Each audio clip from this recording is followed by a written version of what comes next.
Who would y'all pick as the #1 producer of all time? Sizzle, Southside. Lex Luger. Come on, man. Come on, man. That's how we kick.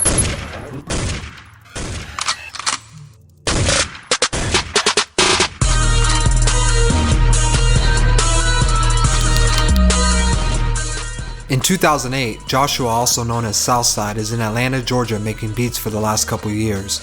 His uncle used to steal things regularly, and one day he stole a laptop from an airport that happened to have the beat-making software FL Studio already installed. This would unknowingly be the beginning of Southside's story.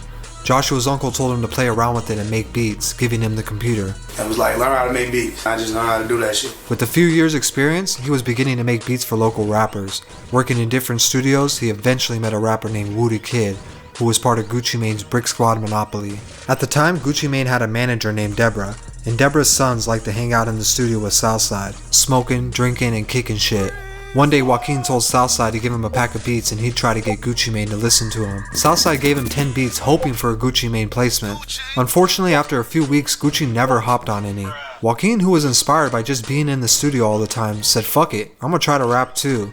And he would pull up some Southside beats and a few others he got a hold of and record his first ever songs. Southside remembers it taking him over 2 weeks just to record his first track. He was learning. See, that was his first rap song ever. And he decided to go with the recording name Waka Flocka Flame. He would perform this song at Gucci's next show, and Southside remembers the crowd going crazy. They immediately started to work on his first project, Salute Me or Shoot Me 1. After dropping, this project would give Waka a massive buzz in the Atlanta scene. Although Southside produced a number of tracks on the tape, he would still be considered a very underground producer, selling beats for a few $100s to get by. Meanwhile in Virginia, Lexus, better known as Lex Luger, stopped playing drums in the church band, and he's forming a producer group with his high school friends. They would go by Virginia Boys Production. He's making beats on a cracked version of Fruity Loops a friend helped him download. Unlike Southside, Lex turned to the internet for help finding rappers because the hip-hop scene in Virginia was small.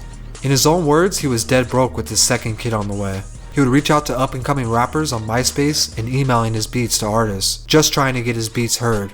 He had some small songs, but nothing major. But there was a new song that was hitting the radio that Lex happened to hear one night. That song was Oh Let's Do It by Waka Flocka. It was a new kind of trap music, something Lex had never heard. Lex immediately tried to reach out online, sending messages on MySpace. Waka finally ended up responding and gave him an email to send beats through. Jumping on the chance, Lex Luger would send over 40 beats and continue to send more every few days. When Waka heard Lex beats, it was the perfect match for his new trap style. Waka told Lex he was dropping his new mixtape, Salute Me or Shoot Me 2, and Lex Luger had at least 3 songs on that. These would be Lex Luger's earliest placements. Lex would continue to send him beats for months after this, hoping something would pop off, but for now, he was just happy to have Waka use his beats for his next mixtape. Mixtapes were different back then. They were the main way to get exposure and get your name out there. Mixtapes were as big as albums, to be honest. With all eyes on Waka, he wanted more beats from all his producers, including Lex and Southside. They started working on Salute Me or Shoot Me 2. When the mixtape was finished, there were 3 songs Lex Luger made and 1 from Southside. One of the beats Lex Luger made would be Go Hard. The mixtape was a success right away, but Go Hard wouldn't initially go viral.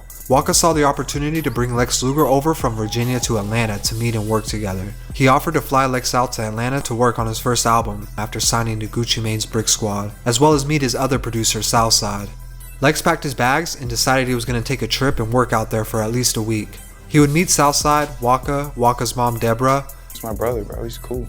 There were cookouts and blunts being rolled. Lex felt like family right away. They weren't in any major studio. In fact, they were just in Waka's basement with no internet making music. They didn't realize at this time that they were changing trap music forever. Lex didn't just stay for 1 week. He would stay for an entire month away from his kids, and he honestly felt really bad leaving them at home. But he became very close with Southside. They began collabing on their very first beats. In fact, the first beat they ever collabed on would become the song Bussin' At 'Em by Waka. Waka was only paying about $200 a beat at this time. They were starting to gain attention in the Atlanta scene for their beats. This is when Waka would joke to them about starting a super producer group. Lex eventually had to go back to Virginia after about a month, and Southside would stay in Atlanta. Lex was having some troubles though. He wasn't able to make as much money, and he even considered taking a job in a warehouse just to pay the bills.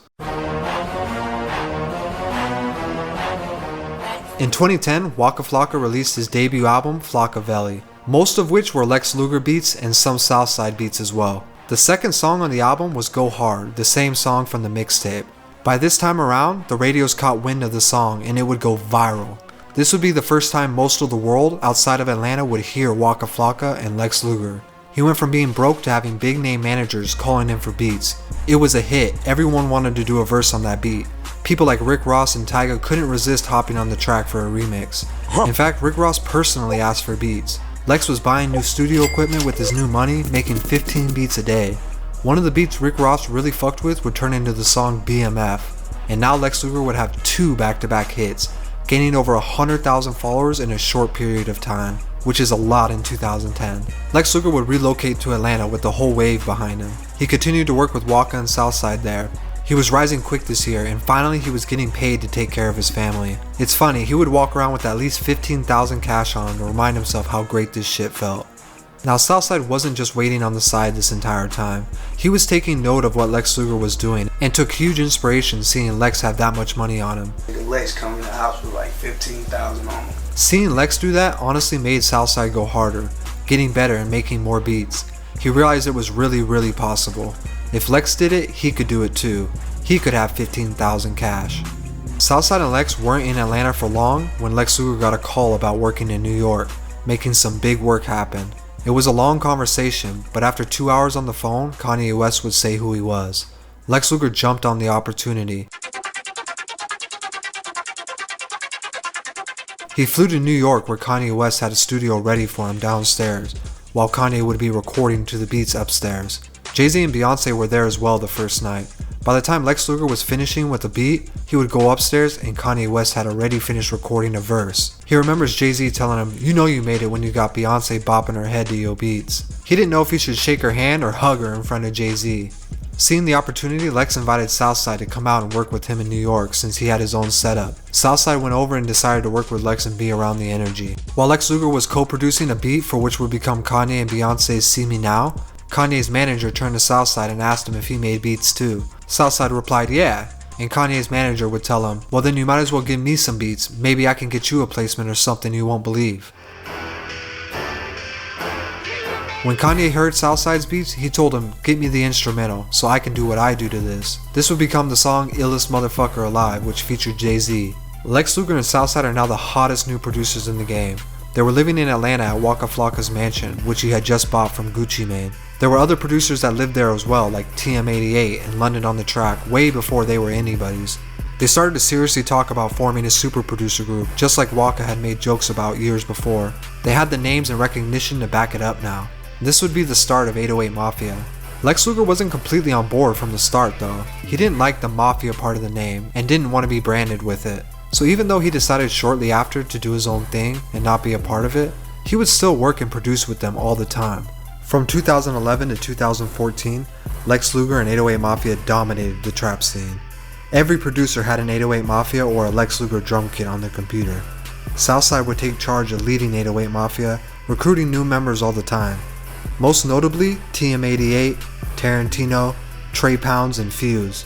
He focused on branding the group more than just himself. Lex Luger would go on to start touring and DJing shows across the world, with the help of his new manager Deborah, Waka's mom, who had become like a second mom to him as well. In years to come, Lex unfortunately would fall into heavy drug use and it would start catching up to him. Needing to get super high before making beats all the time was taking a toll, taking Xanax, ecstasy, and drinking all the time. Southside and Lex would slowly grow apart. 808 Mafia and some other producers would really start to control the trap sound and really blow up. It was becoming a household name. Southside did a good job of marketing and collabing with new artists and producers, keeping his sounds fresh. But Lex was slowly getting less talked about. The drugs had finally taken control. Eventually, this would lead to a bend in their friendship.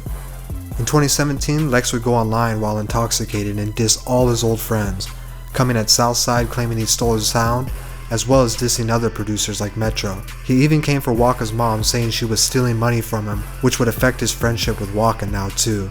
Lex says he felt like he was being blackballed from the industry and nobody was trying to work with him anymore. He was fucked up and frustrated.